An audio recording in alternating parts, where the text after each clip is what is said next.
If you woke up to a creepy shadow lady standing over you, what would you do? Well, you would probably die, and in this video, I'm going to go through the movie Lights Out, and I'm going to break down the mistakes made and show you that even if you made different choices, that you would still end up dead. We begin with Paul, working late into the night in what could easily be deemed the creepiest textile factory on Earth. It's really strange having so many mannequins loitering outside of his office like this. He tells his employee to close up for the night. We can see as she is finishing up her inventory, the lights cut out on her, showing that they were motion censored. That would make doing this job extremely annoying.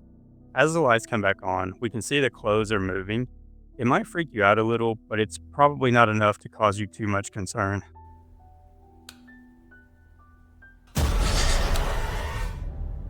She tries to warn Paul about what she saw in the back room, but he is too preoccupied dealing with his family issues and just tells her to go on home. Of course, she could have been a little more convincing about what she had just seen. As Paul is leaving, he hears a strange noise. It's a bit of a leap to say that he should have known a creepy shadow lady would be back there waiting to kill him, but since his employee tried telling him that she saw something earlier, he should have been more concerned, maybe thinking that someone had broken in. So leaving and calling the cops, or just ignoring the noise entirely, might have been a better option. But to be fair, I don't think his decision to go check out the noise late at night in this dark, creepy factory would have made any difference at all. The shadow lady, whose name is Diana, could have just as easily killed him in the parking lot. So in typical horror movie fashion, the first person to come across our killer is completely screwed. Esther?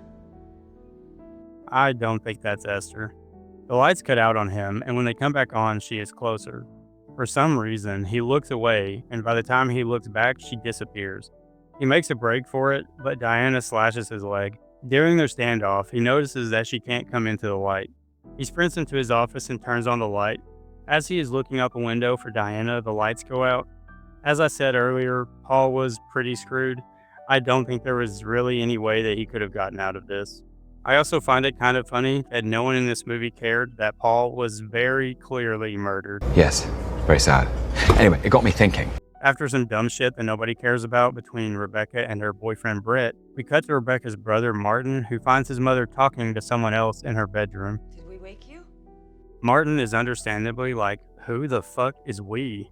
His mother tells him to go back to bed, and on his way back to his room, he turns around and sees Diana creeping around the corner. He runs back to his room and hides under the covers. The next day, Martin is in the nurse's office at school. I'm going to assume that Diana just doesn't want to kill him yet. If we look at Paul's situation, she could have very easily turned out his lights and killed him. The school nurse calls Child Protective Service because Martin keeps falling asleep in class. I feel like it would take a little more than that to get CPS on your ass. It seems like Rebecca doesn't really want to be bothered with his problems and just takes Martin back home. Rebecca asks Martin if their mother has been talking to anyone, and he says that someone named Diana keeps coming over. Judging by her reaction, she seems to know who Diana is. Martin is gathering some things to go stay with Rebecca when he hears a strange noise.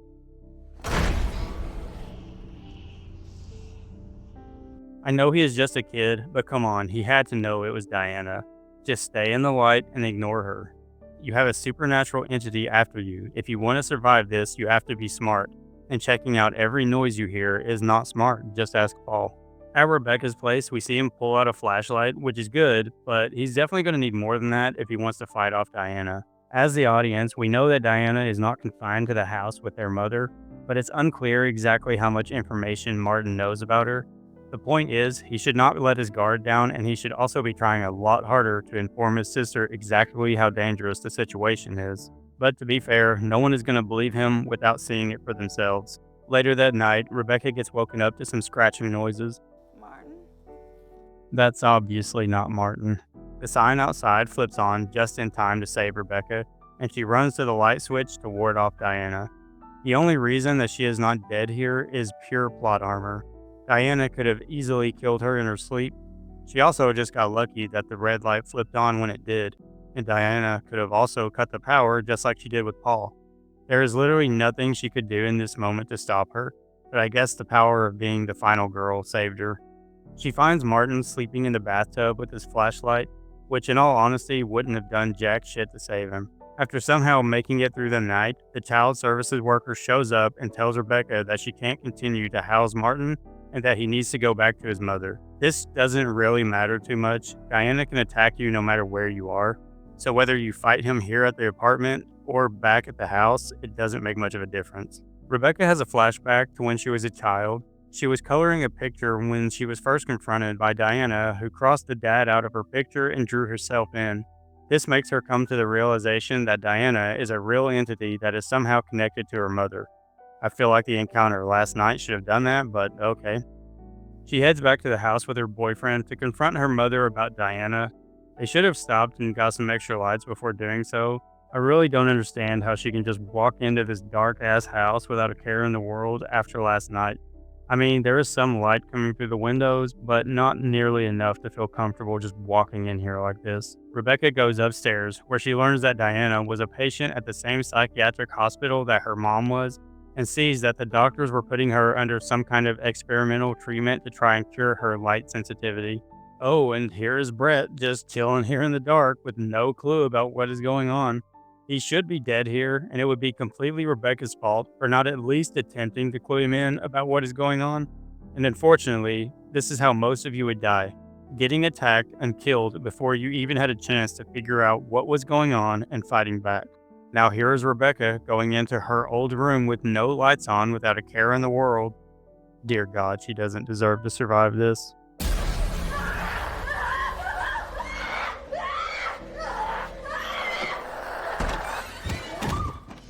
Here's Martin and his mom having a fun movie night until she decides to invite an unwanted guest, which goes pretty poorly.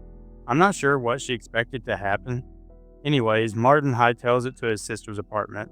She sends Brett out to get some food, and she still hasn't even tried to tell him what's going on. If he didn't have some pretty thick plot armor, we would never see him again, at least not alive anyways. Rebecca starts to tell Martin about what she found out about Diana. She was found locked in a basement when she was 13, where her father had killed himself with "She is in my head" written on the wall in blood.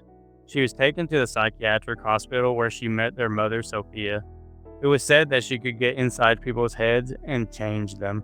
Rebecca thinks that Diana got inside her mom's head, and when Diana was killed, her connection to their mom is what's keeping Diana around, and she only shows up when their mom is at her worst.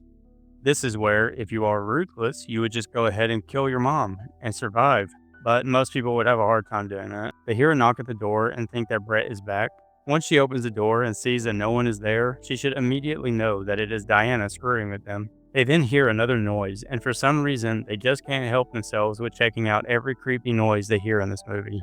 It turns out to be a distraction, and she grabs Martin from under the bed. With the strength that she showed earlier grabbing Paul, there is no way that Martin would have escaped. Diana was just nerfed for plot convenience. Martin would have been pulled under the bed and killed immediately. They all head to the mom's house to have a talk with her about Diana, and of course it doesn't go very well. Next, it shows them setting up defenses against Diana around the house, which is done very poorly, and for some reason they think it's a good idea to split up and sleep in separate rooms. Later, when Diana cuts the power, Rebecca thinks it is a good idea to leave Martin here by himself in the dark with one little candle while she goes to check it out. He should be dead here, and it would be entirely her fault. Rebecca goes downstairs looking for Brett, who is sleeping on the couch, but he is not there. What she should have found is pieces of him scattered all over the floor, but he just went outside to check and see if the street lights were on. Since they were out, Diana must have cut the power lines or something. Rebecca makes her way down into the basement to try and flip the breakers, which is what most people would probably do. Maybe not with just one light by themselves, but I think going into the basement at all is a bad idea in this situation, and you would most likely die very quickly. Martin wakes up to find that his sister had left his ass here by himself and is forced to wander about the house alone with just this stupid little candle. He, of course, runs into Diana and only escapes due to his extremely thick plot armor. He manages to find his sister in the basement. I'm not sure why she would still be there. It only takes a few seconds to flip the breakers and see if the power comes back on. If it doesn't, then there's nothing she could do about it anyways, so it makes no sense to stay there. Martin should have punched her right in the gooch for not waking him up and leaving him there by himself like that. Diana then locks them both in the basement, and now they are trapped with one flashlight and a shitty candle. Congrats, you're both dead. And now Brett gets to meet Diana all by himself. After getting thrown around by her, he runs outside where he is ambushed by her when he runs through the shadow.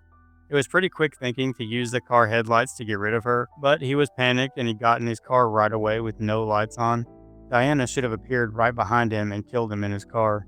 Rebecca starts burning paper in the basement to create more light, which is a good idea, but they would run out of stuff to burn eventually. Martin does find a UV light, and Rebecca has the bright idea to split up again, where she finds a creepy room filled with mannequins and blood writing all over the walls. This time, when she sees Diana with the UV light, she doesn't disappear. When she grabs Rebecca, she should have easily been able to kill her, seeing how strong she is, but for some reason can't pull her in. Martin gets there in time to shine a light on her, and this time, instead of disappearing, it hurts her. So now they know what her weakness is. If it were someone not wrapped in plot armor, they would have been killed long before this point and would have never figured this out. Brett comes back with the police, which in this situation is a bad idea because they have no idea what is going on and is just going to get themselves killed. He tries to tell them that they need a light, but of course they're not going to listen to him. The police do get Rebecca and Martin out of the basement, then Diana lures one of them away.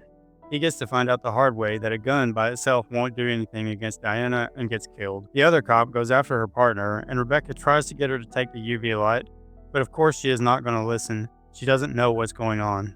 Rebecca and Martin should have just went with the cop together, so when she appears, she won't disappear with the UV light, and the cop could have just shot her. But they didn't, and she gets to die now. Rebecca, once again, thinks it's a good idea to go by herself to find her mom. She runs into Diana, who instead of killing her right away, throws her around, giving her mom a chance to interfere. The mom dome shots herself to get rid of Diana, saving Rebecca's life, which would not have been necessary if they just left and sat outside in the light until the sun comes up. Then could have came up with a plan to kill her since they now know what Diana's weakness is. But whatever, the mom was annoying anyways. Well, have fun explaining this to the police. They are definitely all going to jail. Anyways, I hope you guys enjoyed the video. It would really help me out a lot if you would leave me a quick comment to help engagement, and maybe a like and subscribe. I would really appreciate it. And remember, don't drop the soap.